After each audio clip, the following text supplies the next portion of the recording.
কথায় আছে সাগরে বাস করে কুমিরের সঙ্গে যুদ্ধে জেতা সম্ভব নয়। ঠিক তেমনি লক্ষ্মীপুরের মেঘনা নদীর পাড়ে বাস করে ভাঙন থেকে রক্ষা পাওয়াটা আকাশকুসুম চিন্তা। তবে দীর্ঘদিনের আন্দোলন আর উপকূলীয় বাসিন্দাদের আকুতিতে নদী শাসনে সরকার প্রায় ৩,১০০ কোটি টাকা বরাদ্দ দেয়। এ প্রকল্পে ৩২ কিলোমিটার তীররক্ষা বাঁধের কাজও চলমান রয়েছে।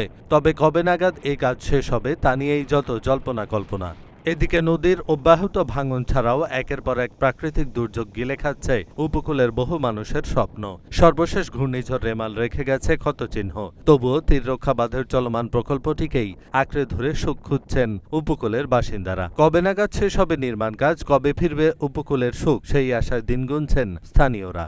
৭০ সনের বন্যা হয়েছে যে হাওয়া তো এরম এরম হয়েছে।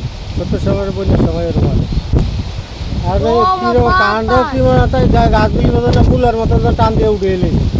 ঘর হইলে তো মরি যেতাম, ঘরই মরে কিন্তু রসিদ দিয়ে বান্ধা দেয়নি, রসিদ বান্ধা আছে। রসিদ যদি বান না থাকতো তাহলে সিরিয়া করিয়া আমরা ঘরে আসছিলাম যে ঘরের তলে যারা পানি দেখতে বাইরে গেছিল স্যার কই আমার গরিব লোক না কই আমাকে বেড়া করে সব চলে লয়ে গেছে।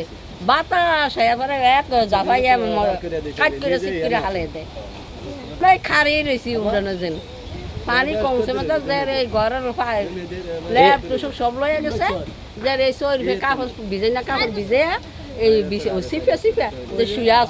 অন্যদিকে ঘূর্ণিঝড় রেমালের তাণ্ডবে কমলনগর ও রামগতি উপজেলার উপকূলীয় এলাকায় ব্যাপক ক্ষয়ক্ষতি হয়েছে। এর মধ্যে এই দুই উপজেলার ৩টি বাঁধের বিভিন্ন স্থানে ব্লক দেবে যায়। এছাড়া নির্মাণাধীন বাঁধ ভেঙে উপকূলে জোয়ারের পানি ঢুকে নিম্নাঞ্চল প্লাবিত হয়। জোয়ারের স্রোতের গতিও বেশি ছিল, বাতাসের গতিবেগ ছিল প্রায় ১০০ কিলোমিটার। এছাড়া নদীর ঢেউ হার মানিয়েছে ৭০-এর মহাপ্রলয়ঙ্কারী ঘূর্ণিঝড়কে। নদীর ঢেউ ঘরের চালার ওপর পর্যন্ত উঠেছে। স্থানীয় বাসিন্দাদের দাবি, নদী তীরবর্তী এলাকার ঘরগুলোর ওপর দিয়ে জলোচ্ছ্বাসের ঢেউ আছড়ে পড়েছে। এছাড়া প্রায় ৫ ফুট উচ্চতার জলোচ্ছ্বাস আতঙ্ক রেখে গেছে পুরো উপকূল জুড়ে। বসতঘর ও গাছপালা ভেঙে পড়ে বাস্তুচ্যুত হয়ে পড়েছে ২০ থেকে ৩০টি পরিবার।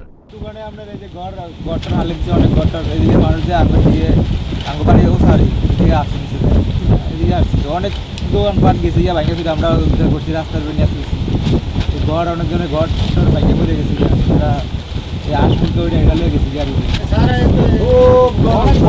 খারাটার মানে খারে থাকার মতন কোনো অবস্থা ছিল না, এনাদের খারে থাকবো মানুষ এরকম ভয়ে মানুষ ঘুরে আসছিল। আন্দার একটা আন্দারে হয়ে গেছে, আন্দার ওর পরে দেওয়া স্যার পরে কি দেখলাম আপনার একটা গুন্ডি বাতাসের মতন বাতাস ছোটার পরে এই গাছগুলো নেটে ভাঙ্গে আপনার রিয়ানে চড় হয়ে গেছে। চড় হয়ে যাওয়ার পরে হঠাৎ পানিটা হুলান দিয়ে ঘরের উপর দিয়ে যায় ওই ভিডিও করছে। জেলা পানি উন্নয়ন বোর্ড সূত্রে জানা যায়, ২০২১ সালের জুন মাসে লক্ষ্মীপুরের রামগতি ও কমলনগর উপজেলার বড়খেরি ও লুধুয়া বাজার এবং কাদের পণ্ডিতের হাট এলাকা ভাঙন থেকে রক্ষার জন্য মেঘনা নদীর তীর সংরক্ষণ প্রকল্পটি জাতীয় অর্থনৈতিক পরিষদের নির্বাহী কমিটি অনুমোদন দেয়। ৩১ কিলোমিটার দীর্ঘ প্রকল্পটির ব্যয় ধরা হয়েছে ৩,৮৯,৯৯,৯৯,০০০ টাকা। একই বছরের আগস্ট মাসে প্রকল্পের টেন্ডার হয়। প্রকল্পটি দ্রুত বাস্তবায়নে পুরো কাজ ৯৯ প্যাকেজে ভাগ করা হয়েছে। ২০২২ সালের ৯ জানুয়ারি কাজের উদ্বোধন করা হয়। এরপর বালু সংকট দেখিয়ে ঠিকাদারি প্রতিষ্ঠানগুলো কিছুদিন কাজ বন্ধ রাখে। এখন কাজ চলমান রয়েছে। এহসানুল হক, ঢাকা পোস্ট।